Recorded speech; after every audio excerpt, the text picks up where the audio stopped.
Welcome to this week's Real Talk with Jill and Tia and our special guest, Sam Peña. Hello, Sam. Welcome to the show. Hello, everyone. I'm glad to be here. Thank you, Jill, Tia, for having me. Of course. Yes, we are excited to have you on because, well, for so many reasons, which our audience is going to hear about as we go on. So I don't want to do like the spoiler alert, but if you're in the audience, you're in for a real treat because Sam has this wealth of knowledge working in the industry, but then also coaching and all these other ventures he's in. It's amazing. So we have nuggets of insights come in your way. Yes, we are excited about today's conversation with you, Sam, but also with you, the audience. So message, add a comment. Where are you watching from? Mm-hmm. Yeah, let's see those comments. Yes. Mm-hmm. And we always do a check because, of course, right now, I'm not sure where everyone's at, but we've had I was just sharing unstable weather. Like we have a little bit of drizzle, and even though I have fiber internet that should be underground, it still seems to be affected. So now that would be a real talk show to talk about internet outages, right? Yeah, that could go on for days, but right. We got a lot of rain last night in Baltimore, but today it's gorgeous. It's gorgeous. Yeah, no, the weather in California is always nice. So I'm spoiled. Yeah, we're all spoiled in California. Yeah. I'm jonesing a little looking out your window there. So right. Yes. Yeah. But it's perfect. Where I love to work. Yes. Well, and for those, for as you're joining us and adding where you're calling from or, joining us from, I should say, whether you're live or on replay, today with Sam, we're going to really talk about how to have better relationships with your team members and employees, and it's really being intentional on how we do that. And sometimes we go through the day and we do things at work, but we aren't always so thoughtful about how are we building, nurturing the relationships. And I think it's such a buzzword as well, right? So many people are like, build better relationships, network more. But there's actual things we can do that are more effective than others. Yeah. So that's right. It's the how, right? It's hey, build better relationships, but how do you do it? Mm-hmm. Yeah, absolutely. Yeah, we were actually just having a conversation maybe last week or something, Jill, when we were talking about how sometimes it seems so easy, just build a relationship with someone or just connect with someone or go network with this person, when sometimes it's hard, right? It's like, how do I do that? How do I actually build a relationship? Not just say, hello, how are you? What do you do? But how do you actually nurture that relationship so that it will make a difference? Yeah. And that's what I'm excited about, because that difference between go do, but the actual steps. Yeah. Yes. I think are so important. And I'm going to relate it back to just something that happens in my home life. I have kids that are moving into a new space with hockey, and they're like, well, they're supposed to build relationships with their new hockey coach or their hockey team. Yeah. They just have to do that. And I'm like, how do they know how? Yeah. Mm-hmm. That's awesome, but they don't actually put thought into that. As kids, they just went on the playground and played and whatever happened. But there's actually steps they can do to be more successful and effective in building relationships than just saying, well, you have to be the one to manage that relationship. They don't even know what that means. Yes. So, yes. Yeah. And how many times do we put it on, especially as leaders, right? We put it on other people. On oh, you're supposed to go and build relationships with me. When as a leader, right, we are responsible for giving the tools to build relationships, making sure that they have what they need to build relationships, making sure they have the skills to build relationships, meaningful relationships. So we're going to dive into this today, and we're excited about it. Yes, we are. I'm excited too. Cool. Well, and if it is your first time joining us, welcome. We're so happy to have you here with us. Tia and I formed Catalyst because we're on a mission to transform how people lead in food, period. We want people to really feel really good about not just what they do and have passion for it, but feel really good about the relationships they're building, the outcomes they're getting, the way they show up, the way they take care of themselves, the way they take care of others. And that's the skill set that we help people lean into, which isn't always part of, it's not part of HACCP or PCQI or SQF or Six Sigma or Lean or any of those Right. other things. Yeah. And Sam Ooh. knows because he's gone through this. Those are strong words. Right. You're going to scare off our audience right now, right? Come on back. Well, we'll start easier than that. So. But one thing that's interesting, right, is that people that are actually really successful at managing audits and prepping for things, right, actually leading a HACCP team and getting things done, a lot of that core stuff is technical, yes, but those relationships, those soft skills, those people skills. If it was just me, right, and I was responsible for HACCP and I could put it together, then, you know, it might be a great one, but it's just me, right? It's just me. I'm not running maintenance and engineering and operations, right? And we know all those pieces are needed as a part of HACCP. And so those core people skills, human skills, leadership skills, that is needed even within the technical, which is why Catalyst exists. Absolutely. Yes, I love that. Yeah, you have to rely on all your departments to help you win. Yeah, it's tough. Yeah, it's tough. It's not easy. You're waiting right there inside the conference room, waiting for the documents to show up, and it's been 20 minutes, and the auditor is looking at you like, "Hey, you want to follow up on that?" Yeah. Give me a second. You know? Right. Got to rely on everybody. It's right. Well, Sam, as we start this conversation, tell the audience about yourself. Like, Sure. What is your journey and how did you find your way into the food industry? Yeah, so far it's been a great journey, ups and downs. And sometimes, you know, at the moment when you have those downs, you don't realize how it's helping you out. But if we take it back, 2000, I started in a bottling company doing bottling vinegar. I was just going to do it for, you know, maybe temporarily until somebody, you know, reached out and told me there's another job available. You see how at that age, I'm waiting for somebody to tell me where the next job is. I wasn't intentional on looking at what my skill sets, because again, you know, I wasn't so familiar what I was good at, right? Until people tell you. So jumping into the food industry, I really loved the team aspect of things, of getting production out the door. I was just so intrigued with my, you know, opportunities to grow within the business, especially at the first bottling company at Miscon Americas. It was in Rancho Cucamonga in California.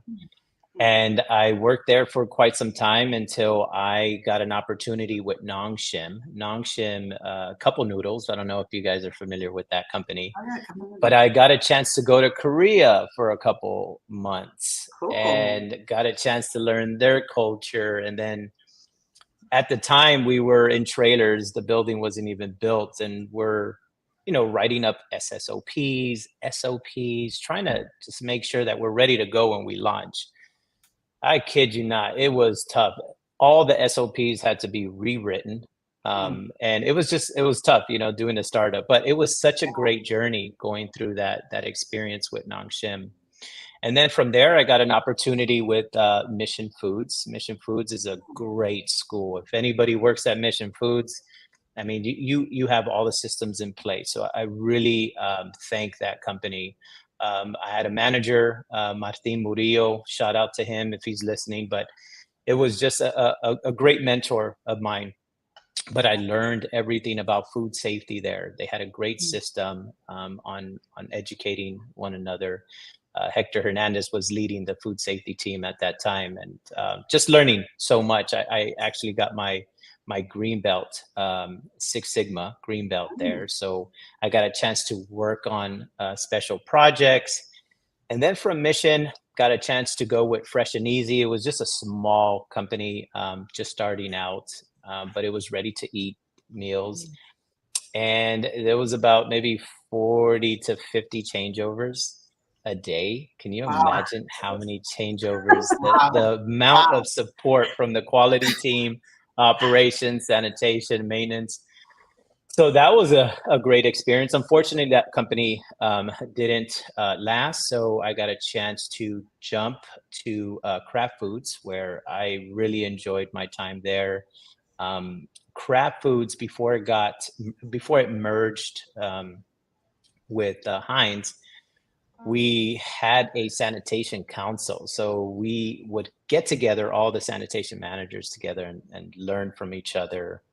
And that was a great, Awesome. benchmark of mine, just to be able to trade techniques, experiences, skill sets, all that good stuff. But yeah, and then from there, just went to a dairy plant, which again, the culture wasn't so good. I won't throw Mm, out the name, but we were talking about that, Tia, Jill, the other day. But yeah. it came a point in 2016 for me to kind of really reflect on what I wanted to do.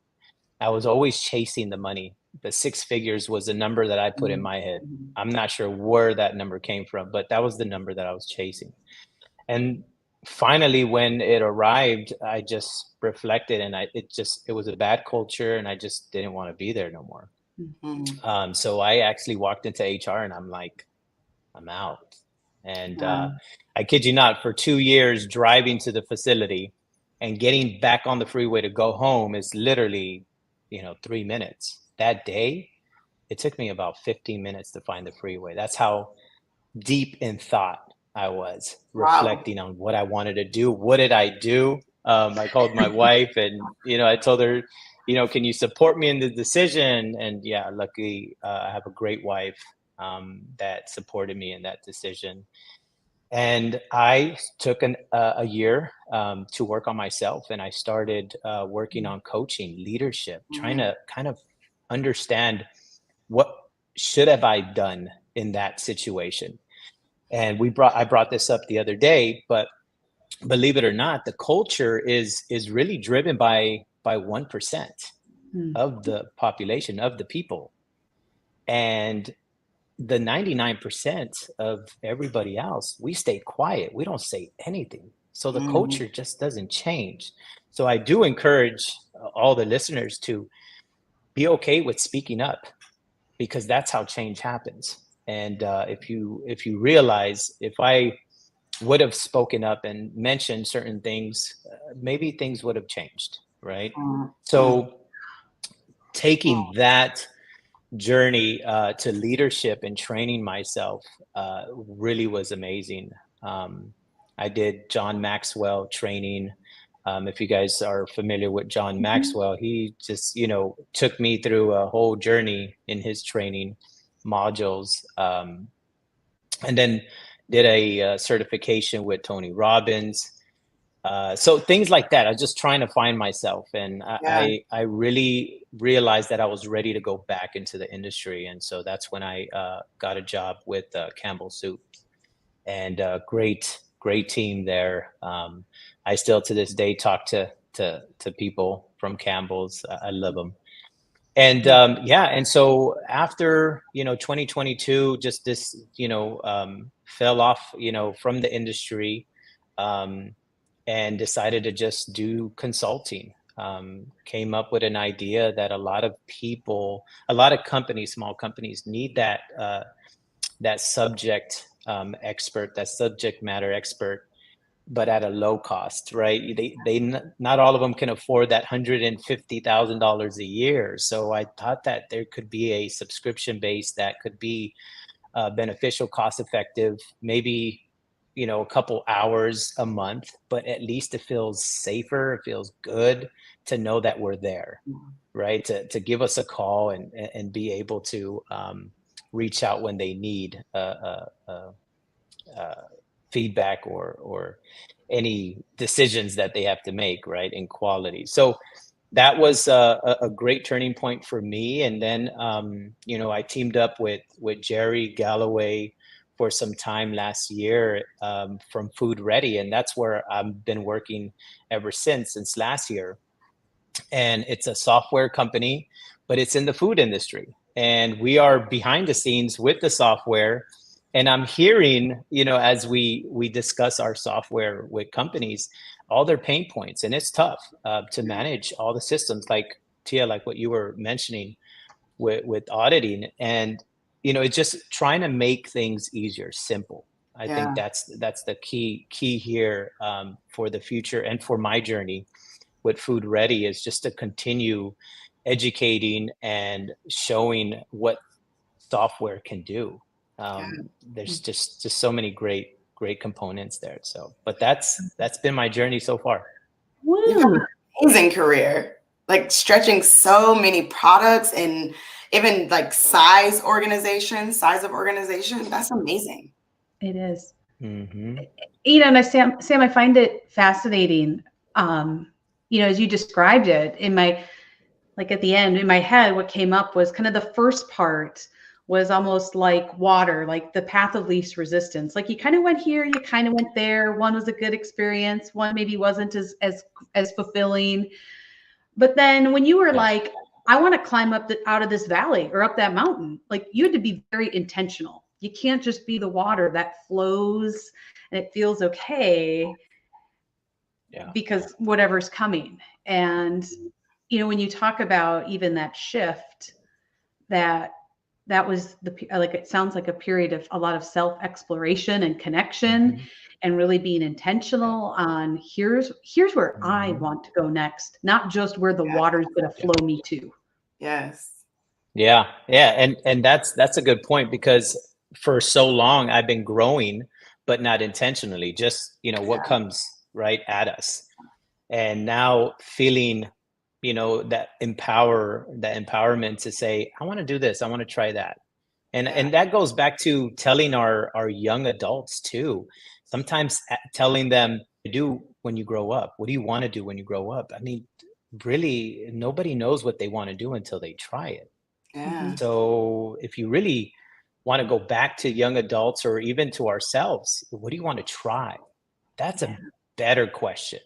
And then your job is just to try as many things as you can until passion shows up, and then you follow it. Yeah, I love that. Your story, I agree with Jill. Like the part that really, really stood out to me is when you took that year off to explore yourself, and you talked about finding coaching. And that Catalyst, like our tool is coaching. All of our programs are coaching based. And we find that people that don't understand coaching, or haven't had a coach, or haven't looked into coaching themselves, they find it two different ways. One is that they get to this point where they're burnt out. They don't know which way to go, right? They're maybe overworked. They feel like they're lost on, okay, where do I even go next? And they come to this realization, almost like what you did, on where it's like, I need to take a moment and explore myself. Who am I? How do I show up? How do I want to show up? And in what spaces? And all those pieces that coaching will help you discover. We're trying to help people that haven't quite gotten there yet take a step back and say, okay, let's look at who you are, where you want to go, so you can show up as your authentic self, right? You can lead in a different way. But it's funny because people are going to get there one way or the other. It's like really introducing it early on where you're thinking, okay, what could I have done differently? To know that in the moment, and to say, okay, I can speak up in this way because this works in this culture, and to watch that shift or not shift, right? You're able to make a different decision versus like, okay, I got to get out. And then now I need to discover who I am so that I can make better decisions or different decisions in the future. So I appreciate that part of your story, because I feel like so many people get there. Yeah, I like to add on that coaching, because I see training, which training is always necessary, right? It's how you do certain things, your best practices, your standard work. I get it. But if we take a group of people and we take them through a training, that group of people are going to walk out of that training in a different state of mind. And coaching really brings out where they're at, where their mindset is at. So I feel like coaching is so personalized that it's so powerful. It's what you're dealing with today, not I'm gonna feed you 8 hours of all the things you should be looking at Right. when I'm not even dealing with that right now. Right. Like, can I share with you what I'm dealing with? And that's the power of coaching. So Tia, Jill, that is that's it. That's the future. Every company in the food industry should have a coaching department. How about that? Ooh, I Well, like that. clearly we're biased and we agree. Exactly. So, with you working in these different places, small companies, right? Some companies you said one is not around anymore. Some obviously are large, very large, have many resources, and you still came out thinking about how do you form better relationships, and how you form relationships in these different areas might be a slightly different, but it's necessary. It's necessary to build those relationships. I had to, Tia, I had to figure out how to build relationships because I was hopping so much. Mm, Right. And then, when you have, when you're working for 20 plus years at a organization, you built those relationships because relationships take time. But what if you're jumping ship every 2, 3, 4 years, and you got to start all over with yeah. kind of understanding the culture, who's in power, who has influence. Oh my goodness. And I come to figure out that I was really good at that, and I had to put it down on paper. And so building relationships, again, we have so many things as leaders, managers, supervisors, directors, VPs. We're stuck in meetings all day long. We're running from one area to another area, whether it's doing an audit or inspection, whatever the case may be. We got an agenda, and there is no set platform for our employees or who we influence or who we lead. So we have to force it. We have to set that platform.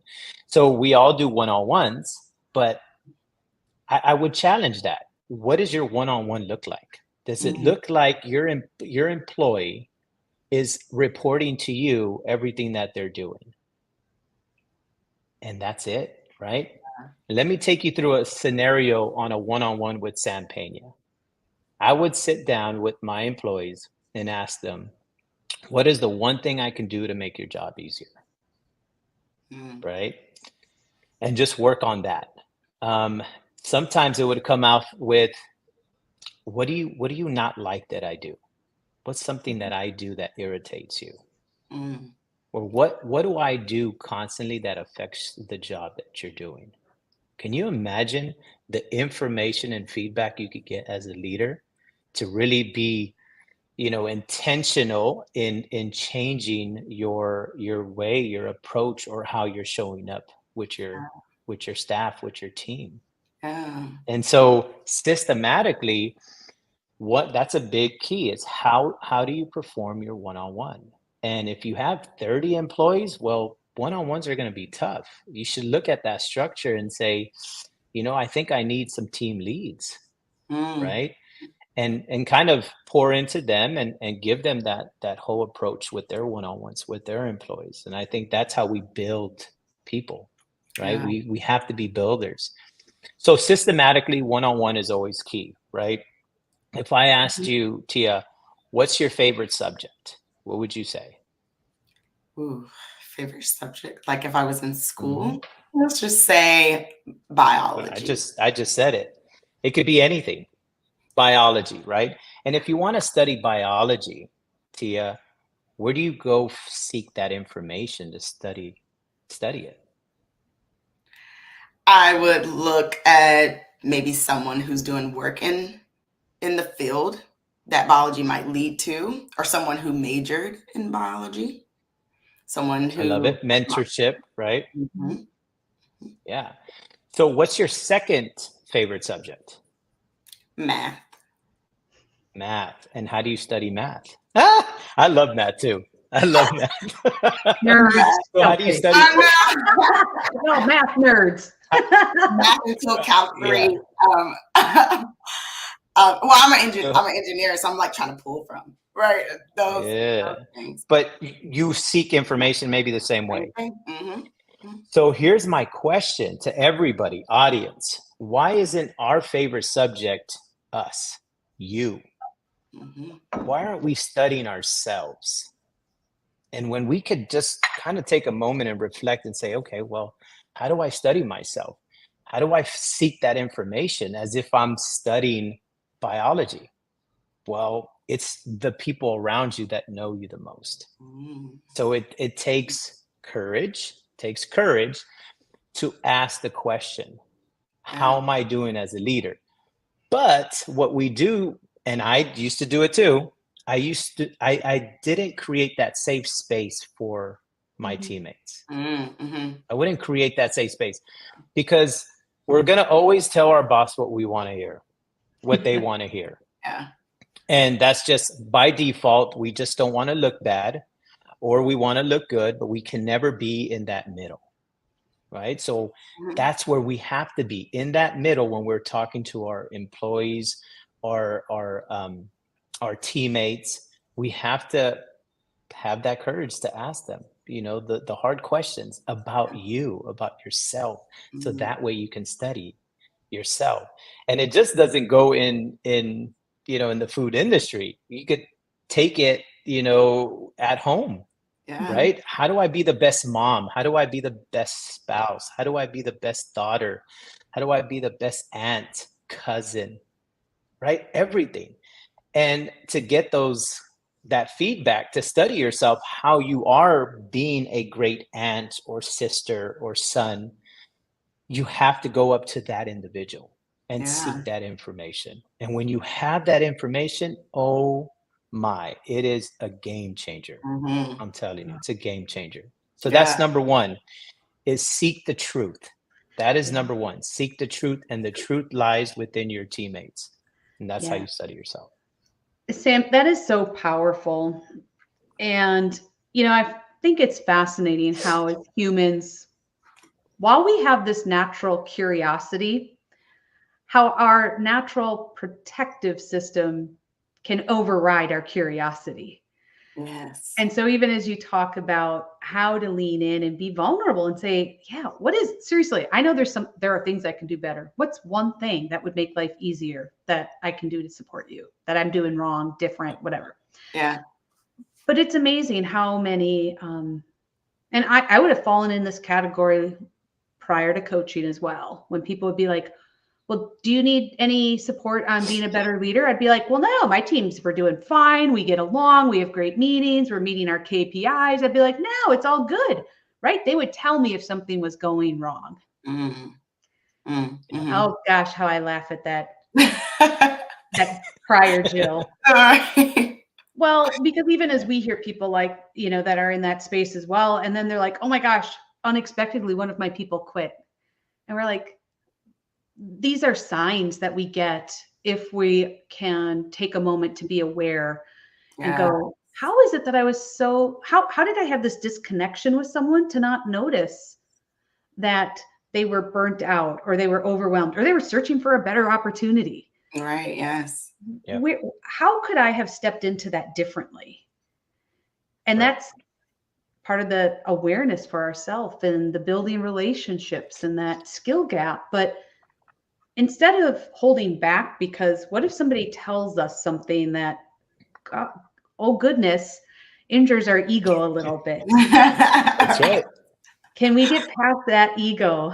And I know everyone say, well, I don't have an ego. Well, we all do. We all Right? do. We all do. Can we lean into that curiosity? Because that is so powerful. And I love how you describe like that. It's such a critical part for us to really step into being leaders that are servant leaders. Yes. Yeah. Yep. Absolutely. Absolutely. Yeah, that's exactly Then what it made me think about, Jill, like just servant leadership, where you're searching for how do I become a better leader for my people.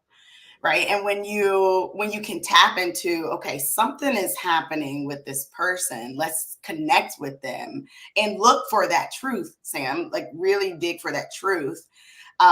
You can provide, right? You can remove barriers. You can help this person find where they fit, where they need to go next, whether it's on your team or off your team or in the organization, out of your organization, right? I've talked about many times of how I help people transition out of the organization to a much better role for them. I still see them as my people, right? And I'm here to help them wherever they want to go. But a piece of that is making sure you get down to the truth and searching for that truth and creating, Sam, you also brought up just that safe space, creating a safe space so people can have those conversations with you. Yeah. Yeah. The challenge for me was, I was hearing the truth. And then I was going straight into convincing that person that's not how they should feel. Ooh, right that's away. a big one. That's so a big now one. now the wall comes up, and you'll never get any more truth later on Right. after that.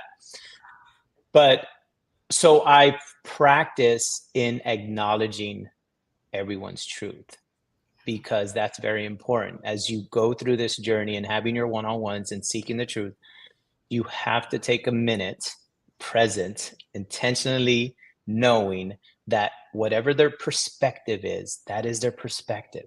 Doesn't mean that it's right or wrong, but you first have to acknowledge it so the wall doesn't go up. If you do that, the wall stays down, and guess what? Now you could give your side of the story. As a manager, it's because I had this meeting. I apologize, Tia. I just my mind was somewhere else. My intention wasn't to make you feel I was ignoring you. So I hear you. So let me work on that.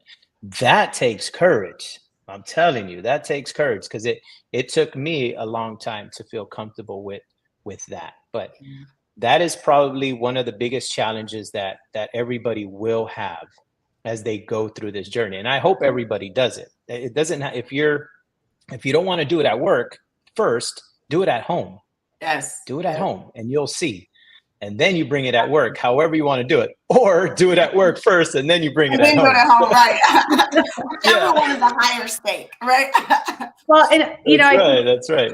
Well, and it's always fascinating, because I think some of the things you talk about, right, don't just get shut off when you're in one scenario versus another. So, speaking from my own experience, when I started noticing how people responded to me at work, because I was working with a coach who said, do you ever notice? Like, yes, I can ask people, right, how and get information, but I can also really start noticing, like, if they keep just telling me all the good stuff, maybe I'm not creating space for them to tell me the things that aren't working well.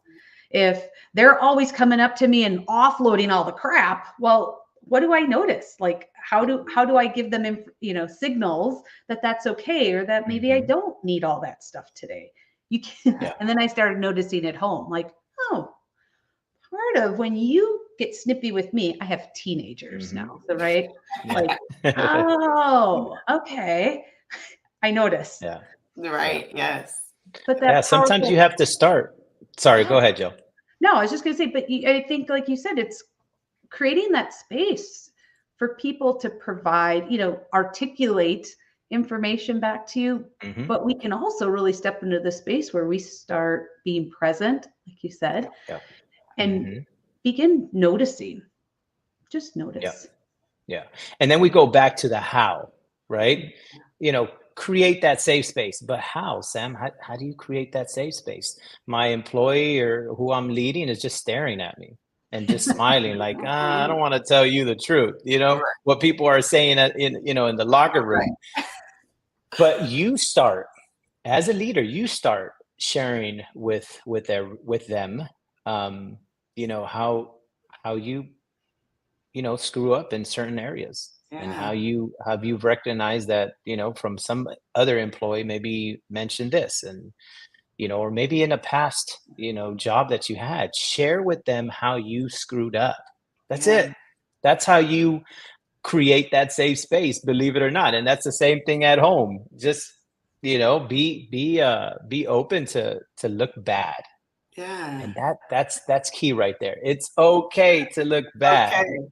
Yes, yes, Okay. you're modeling that behavior, and I love that because I found that it's true, even in my career, where it's like if you're able to share something, even if it's in the moment where something frustrating has happened, right? Emotions are flying, and I want the truth of what's happening, right? How do we get to root cause?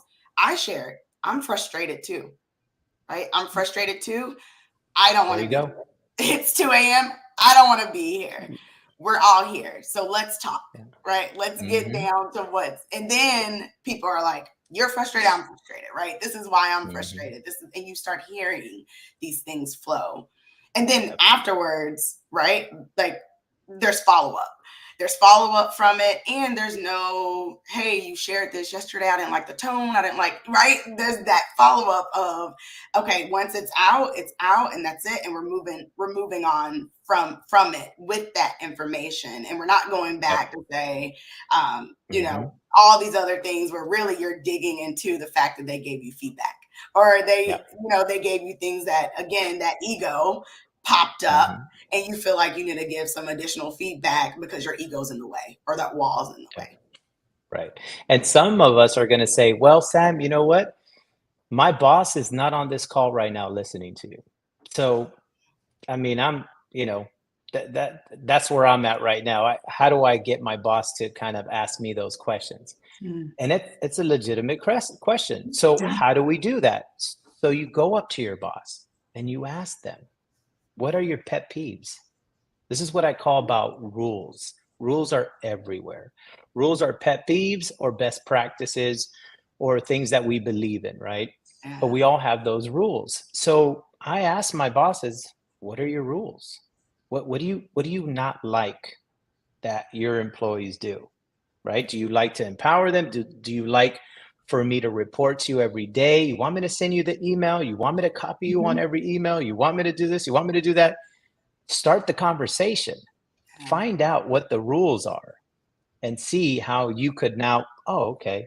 All right. So now I know, what my boss doesn't like or what my boss does like. Yeah. So Yes. it's interesting. You can intentionally start those conversations with your boss. So Yes. do it. Yeah. Yeah. That's It's so great. funny, Sam, because when even we're in the middle of a boot camp, well, towards the end of a boot camp cohort right now, and 2 weeks ago we were talking a little bit about conflict, and it's funny because many of the threads that came through around conflict were not knowing expectations, not knowing the rules, and that gap and that uncertainty, like Yeah. nobody knows. Right. Um, and so I think, like you said, just go ask, just go do Mhm. it. Be Go Nike. ask. Yeah. Yeah. Be Just Nike. do Just it. do it. Yeah. And be intentional on sharing your rules too. Yeah. Right? Share your Yes. rules. And it doesn't mean that those rules are always going to be there. Sometimes you Mhm. get inspired to change your rules.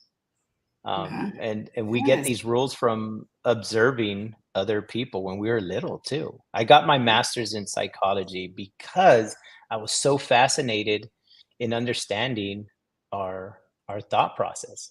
Yes. And these rules could also come from other jobs, Mhm. right? And so there's an employee that you just hired and they always copy you because they got in trouble from the previous job. That Mm-hmm. how come you didn't copy on me on on the email? I don't want to get side blinded and so on and so on. And that all just, starts from up top. So it's just interesting when you can just let go of all the rules that you have and seek other people's rules and let's come together and is that a rule? Right? Language is so key in an organization. That's a Right. rule right there, right, Tia? Is that your rule? Well, here's my rule, right? And then you Right. start Right. building that nice energy with everyone. Exactly. That's fantastic. That's fantastic. And you're right. You called out some really great points on, the person, right, that you may be managing, even yourself. You're getting rules from all different places, Mhm. even places that have nothing to do with your group or your company, right? It could be past experience. It could be a story they heard even from their friend, where it's like, man, I really messed up Mhm. with my boss. This is what happened. And you're like, ooh, man, I might do that. Let me not do that Yes. anymore. Right. And you just applied something from another situation. As leaders, it's I think that's one of the things that makes leadership hard, right? Like leadership is not easy. It's actually a hard thing to do. And we spend so little time on it. And it impacts everything from profit to how teams work together to retention and all the above. And Right.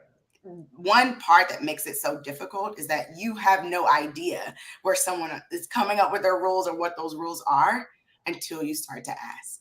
Yeah. Until you start to make right. time, intentional time to ask and be a part of those conversations. Yeah. So, Sam, what if someone steps into this space and they're like, I'm going to ask about rules? I'm going to ask my manager and find out. And their manager is non-responsive. What if I they haven't aren't had able that to experience effectively yet. engage them in whether it's rules or maybe other things where you have a manager who's like, doesn't seem to be responsive to your needs or supporting you? Yeah. No, that's tough. I mean, I haven't had an experience like that. All my bosses have been great, to go up to them and just ask them, what are your pet peeves? And I think it's language, right? We can't go straight up and say, hey, I heard something the other day about rules. Talk to me about what's your rules, right? Can't just do that. Yeah. You have to really use the language that we know. So pet peeves is something universal. So let's use that one. You go up to your boss and say, what kind of pet peeves do you have? Like, what do you not like? And then if they're not responsive, it's like, are you, do you not want to tell me? Or here, let me tell you my pet peeves on a boss, right? Yeah. Let's start with, sharing, right? And being intentional, be courageous in that part to share what you don't like, what bosses sometimes do, your pet peeves. Yeah. You have to. I mean, I've noticed when my employees find that language where I'm seeking truth and rules, and it's a different energy there. It's a great relationship. I get still calls from today on helping them, and their bosses don't even know I'm helping them. Right. You know Yeah. what I mean? It's just that's the bond that you create because you've created such a great safe space, not just for the time that you were there, but for the rest of the time. Yeah, even afterwards. You know? And that's the amazing thing about leadership is that you still have these, if you can form those relationships and nurture those relationships, they continue on. They continue on. That's right. Well, and I think part of that stems from, it's the deeper relationship. If you're a manager who's very transactional because it's business, it's KPIs, we follow the policies, like that relationship will probably look really different than someone who's like, I care about my team, right? I care deeply. Tia, you've heard this story before, but I had one of my first coaches was like, you need to love your people. And I was like, love. Like, there's some I hardly like. So you want me to love them? Okay. Clearly I was early in my leadership journey, right? And then going through that process of understanding, like, how do I step in? How do I be a better leader? Like, it didn't matter that I had the alphabet soup of all the things we talked about earlier, right? Like, if I couldn't lead people, I was not serving anyone. And I chuckle because it was certainly after that I was like, caring deeply about people, regardless of what role they're in or how their relationship is with you at the moment, is really what servant leadership is about. Yeah, it is. So, Yeah. I mean, when we left, I never suspected I'd have people who would be like teary and I would be teary about leaving, but we bonded so much more when I stepped into being a servant leader to support them. Yeah, And now you want that for everybody else, right, Jill? Absolutely. Like until you experience that, it's all about experiences, right? Until I didn't have it, and I didn't have bosses that knew how to do it either, not effectively. And I was in a culture where it probably wasn't as valued as much, or at least in those areas. Other skills were valued more. And so that's why I grew up in that. And I was like, no, like this doesn't feel right. So how do we value people more than just them showing up for the day? Right. Right. Yeah. And that's believing in their truth, whether they're right or wrong, or they don't see what you see. You know, don't just give up on the first conversation you have with your boss, because relationships take time and we can all change. It's just sometimes, I mean, you guys can relate. I'm sure our audience can relate that we still feel that a person that we don't talk to today from 10 years ago, we have a perception of them from 10 years ago. And we still think that person is still the same. And it's just it's not the case. It's not the case, right? So yeah.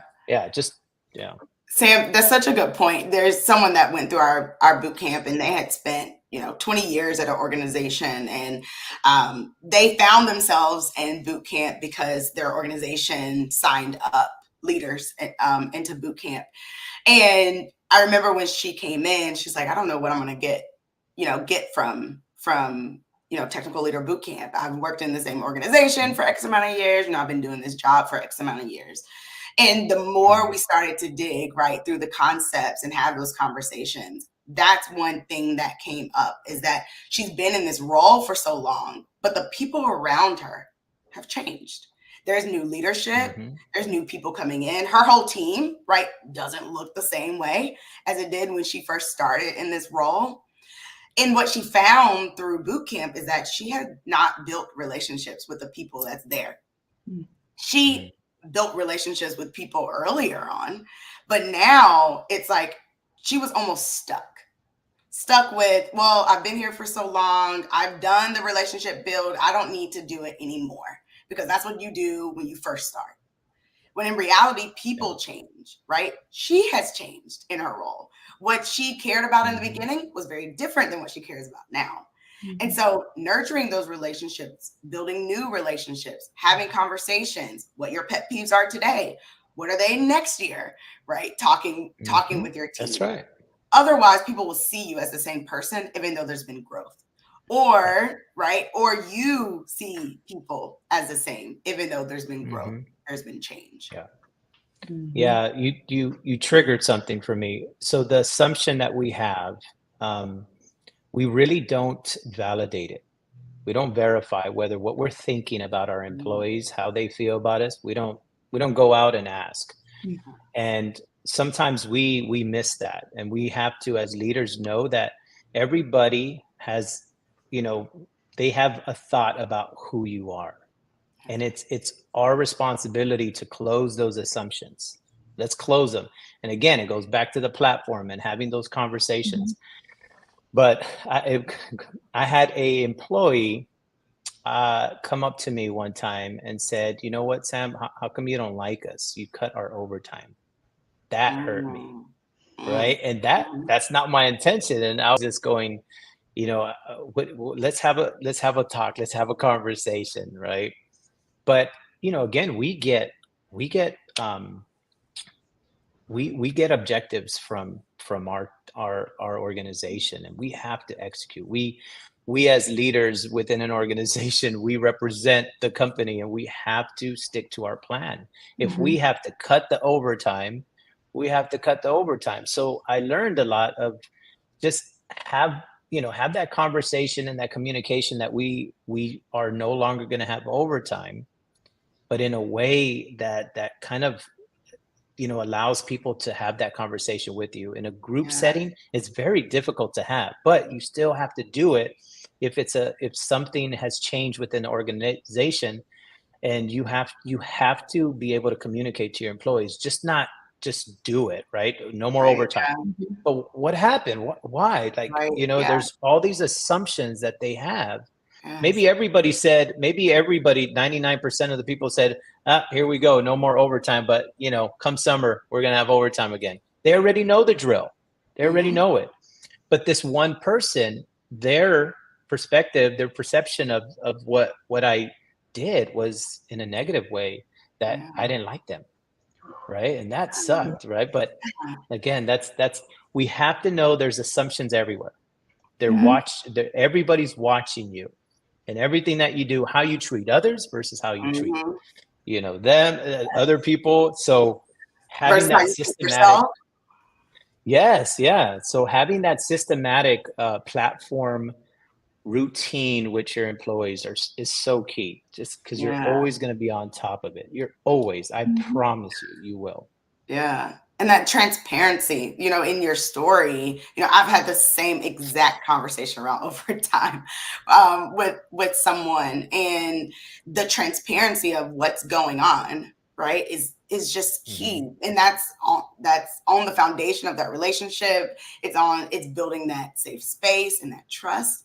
And when you say, hey, like, this is where we are in the organization, this is why we're cutting overtime, this is what the future might hold, people feel like, okay, I know what's going on. I can make a plan.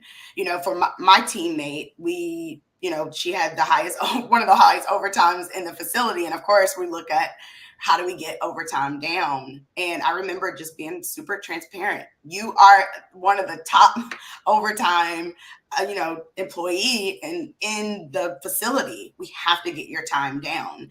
And a piece of it through that conversation was, her livelihood is built on this. Even though it's overtime, livelihoods are built on what you expect.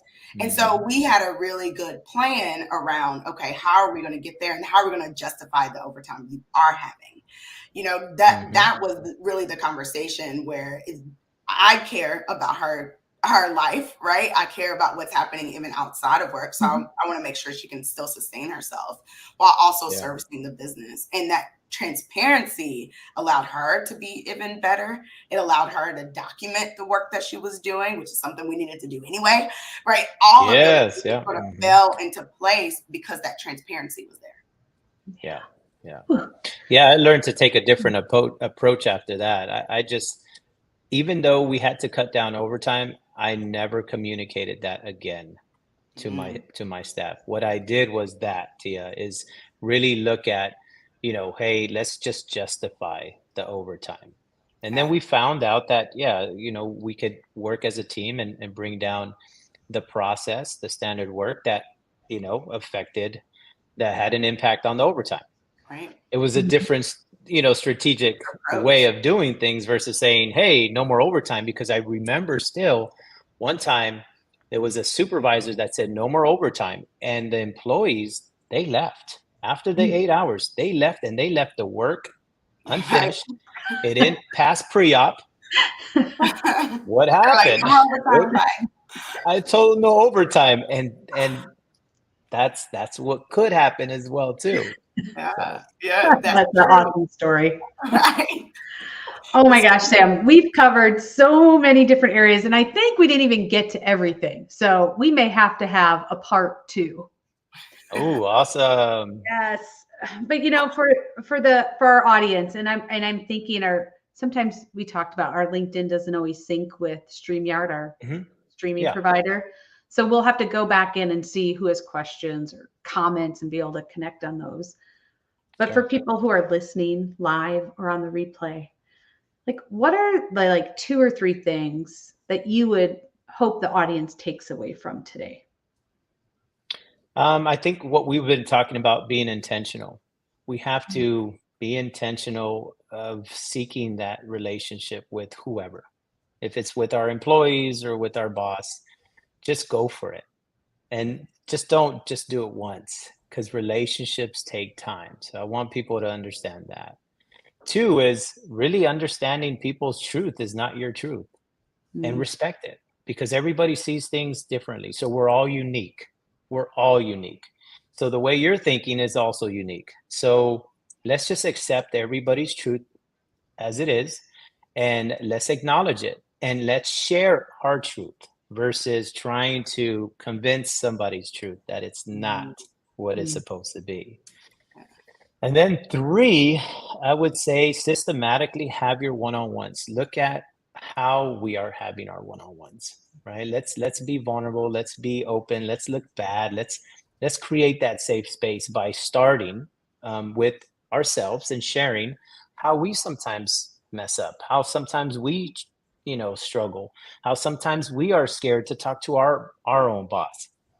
Let's create that safe space so that way you can start getting that feedback, so you can start studying yourself, because you are supposed to be your number one favorite subject, and I guarantee you it's going to change your life.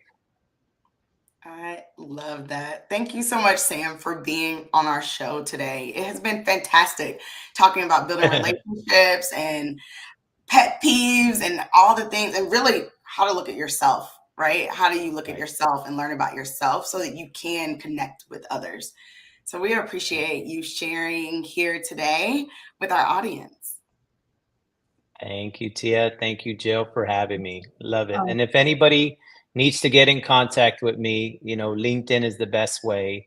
Book your appointment, have a conversation with me. I love to show you the software on how to make your job easier at Food Ready. So please reach out. Absolutely. Awesome. Good. We wanted to make sure people would know how to contact you as well. So, and you're tagged on the show, so yes. people can also go to the show, click on your name. It'll go directly to your LinkedIn. Great. Absolutely. Yes. Good. Well, it has been our pleasure having you here this week, and for our audience, having you here and hearing different Sam's perspective and different insights, because as Sam said, we all have different versions of the truth. And if we're open and curious to listen to those, we can learn so much about others, but also about ourselves. Absolutely. So next week, we will be back. We also have Food Safety Summit next week. So if you are there, please, let's connect. We love to meet people in person, even if it's for a quick hello, or even if it's for a cup of coffee. So please let us know, and we look forward to meeting you in person as well. Bye, everyone. Enjoy the rest of your week, and we will see you next week, hopefully in person. Yes. All right. Make it a great week, Bye, everyone. everyone. Bye. Thank you.